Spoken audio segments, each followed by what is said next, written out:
Chairman of the Kenya Rugby Union, CEOs of the Leopards and Eastern Province, Government of Kenya representatives, sponsors, board members of the Kenya Rugby Union, invited guests, members of the Fourth Estate, and various rugby stakeholders, a very good morning to you all. I am saddened that I cannot be joining you in person, but I did feel that in such a historic day for us as Kenyans to welcome the Currie Cup to East Africa, it would be important for me to say one or two words as the head coach of the Kenya Simbas. So it is the first time ever that the Currie Cup is coming to East Africa and to Kenya. And I can assure the EP Elephants and the Leopards that if it's one thing you'll experience in Nairobi outside the rugby field, is the warm hospitality and fun of us Kenyans.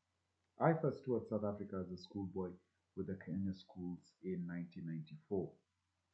We played at Ellis Park on that day and were curtain raising for the main Currie Cup match between Transvaal and Eastern Province.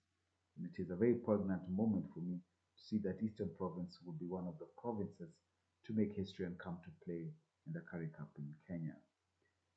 To be honest, the quality of rugby we encountered on the field on that day 28 years ago was fast, it was brutal, and it was uncompromising.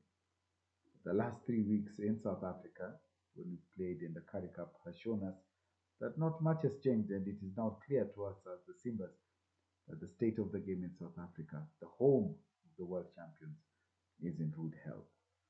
And I think many rugby fans and administrators in Kenya are slowly coming to the realization that the gap between a tier 1 rugby nation like South Africa and a tier 3 nation like Kenya is a lot bigger than they imagined. Frankly, there is nowhere to hide for us over the next month and a half. Every section from the playing unit, the sports science section, us as the technical team, analysis, administration, are being tested and being put under pressure on a weekly basis. But this is exactly what we wished for. But it's one thing to wish for something and a totally different thing when you experience what you had wished for firsthand. But our vision to qualify for the Rugby World Cup in France in 2023 next year, and the significance of this Currie Cup campaign is a big part in fulfilling on that vision. Other nations like Argentina fielded franchise teams in domestic South African rugby competitions, and they are now one of the most highly rated test match nations in the world. And we, in Kenya, the Simbas and the Kenya Rugby Union, intend to follow the same path.